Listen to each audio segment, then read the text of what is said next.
നിങ്ങൾക്കെല്ലാവർക്കും പ്രജ്ഞാനന്ദയെക്കുറിച്ച് അറിയാം. അതെ, ചെറിയ പ്രായത്തിൽ തന്നെ ഇന്ത്യയെ പ്രതിനിധീകരിച്ചുകൊണ്ട് ലോക ശ്രദ്ധ പിടിച്ചുപറ്റി ചെസ് ലോകത്തിൽ എന്ന് മക്കൾക്ക് എല്ലാവർക്കും അറിയാം. ചെറിയ പ്രായത്തിൽ തന്നെ എങ്ങനെയായിരിക്കും പ്രജ്ഞാനന്ദ എന്ന് പറയുന്ന കുട്ടി ഇത്രയും എക്സ്പേർട്ട് ആയത്? സ്വാഭാവികമായിട്ടും അദ്ദേഹത്തിൻ്റെ ഹാർഡ് വർക്കും അതുപോലെ തന്നെ ഡെഡിക്കേഷനും തന്നെയാണ് ഈ ഒരു ലെവലിലേക്ക് ആ കുഞ്ഞിനെ എത്തിച്ചത്. നിങ്ങൾക്കും ഇതുപോലെ തന്നെ മാസ്റ്റേഴ്സ് ആവാം. എങ്ങനെയാണ്? നിങ്ങൾ ഏറ്റവും ഇഷ്ടപ്പെടുന്ന ടോപ്പിക്കുകൾ അല്ലെങ്കിൽ സബ്ജക്റ്റുകളിൽ, നിങ്ങൾക്ക് മേ ബി മാത്സ് ആയിരിക്കാം അല്ലെങ്കിൽ സയൻസ് ആയിരിക്കാം. അപ്പോൾ അതിനു വേണ്ടിയിട്ടുള്ള ഏറ്റവും ബെസ്റ്റ് ആയിട്ടുള്ള ഒരു ഓപ്പർച്യൂണിറ്റിയാണ് കേരള യങ് ജീനിയസ് എക്സാമിനേഷൻ എന്ന് പറയുന്നത്. ഇനി എന്താണ് കേരള യങ് ജീനിയസ് എക്സാമിനേഷൻ? നമുക്കൊന്ന് നോക്കാം. അത് മക്കളെ, സ്കൂൾ ലെവലാണ് എക്സാമിനേഷൻസ് കണ്ടക്ട് ചെയ്യുന്നത്. സ്കൂൾ ലെവൽ എക്സാമിനേഷൻസ് എന്ന് പറയുമ്പോൾ നിങ്ങളുടെ സ്കൂളുകളിൽ MCQ കൈൻഡ് ഓഫ് ക്വസ്റ്റ്യൻസിലൂടെയാണ് ഈ ഒരു എക്സാമിനേഷൻ മക്കൾ അറ്റൻഡ് ചെയ്യുന്നത്.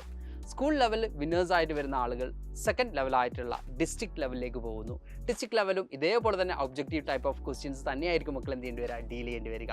ഡിസ്ട്രിക്ട് ലെവൽ നമ്മൾ നോക്കുകയാണെങ്കിൽ 3 സോണുകളായിട്ടാണ് ഡിവൈഡ് ചെയ്തിട്ടുള്ളത്.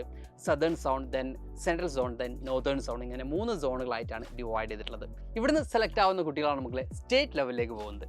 സ്റ്റേറ്റ് ലെവലിൽ എത്തുമ്പോൾ കുറച്ചും കൂടി അപ്ഡേറ്റഡ് ആയിട്ടുള്ള, കുറച്ചും കൂടി ഡിഫറൻ്റ് ആയിട്ടുള്ള ക്വസ്റ്റ്യൻസ് ആയിരിക്കും മക്കളെ കാത്തിരിക്കുന്നത്.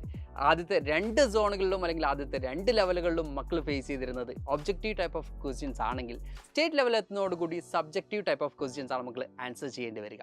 ഓക്കെ, ഈ subjective type of question answer ചെയ്യുന്നു. ദെൻ മക്കൾക്കുള്ള മറ്റൊരു ടാസ്ക് എന്ന് പറയുന്നത് വൈവ കൂടി അറ്റൻഡ് ചെയ്യുക എന്നുള്ളതാണ്. വൈവ എന്താണ് എന്നുള്ളത് മക്കൾ, അല്ലെങ്കിൽ വൈവയെ കുറിച്ചൊക്കെ മക്കൾ ചെറിയ വീഡിയോസിലും കാര്യങ്ങളൊക്കെ കണ്ടിട്ടുണ്ടാവും. ഇൻ്റർവ്യൂസ് ആണ് മക്കളെ. എല്ലാ നമ്മൾ ഈ പറയുന്ന പോലെ തന്നെ നമ്മൾ ഈ പഠിച്ച ടോപ്പിക്കിനെ കുറിച്ചുള്ള ഇൻ്റർവ്യൂസ് ആണ് ഈ വൈവ എന്ന് പറയുന്നത്. ഓക്കെ, ഈ ഒരു വൈവ കൂടി കഴിയുന്നതോടുകൂടിയാണ് മക്കൾ എന്ത് ചെയ്യുക, വിന്നേഴ്സിനെ ഡിക്ലെയർ ചെയ്യുന്നത്. ഓക്കെ, ഇതിലാണ് മക്കൾ എന്ത് ചെയ്യുക, ഈ പറയുന്ന പോലെ തന്നെ സ്റ്റേറ്റ് ലെവൽ വിന്നേഴ്സ് ആരാണ് എന്നുള്ളത് ഡിക്ലെയർ ചെയ്യുന്നത്. സ്റ്റേറ്റ് ലെവൽ വിന്നേഴ്സിന് വേണ്ടി കാത്തിരിക്കുന്നത് സ്കോളർഷിപ്പും കിഡ്ലൻ സർപ്രൈസും കാര്യങ്ങളൊക്കെയാണ്.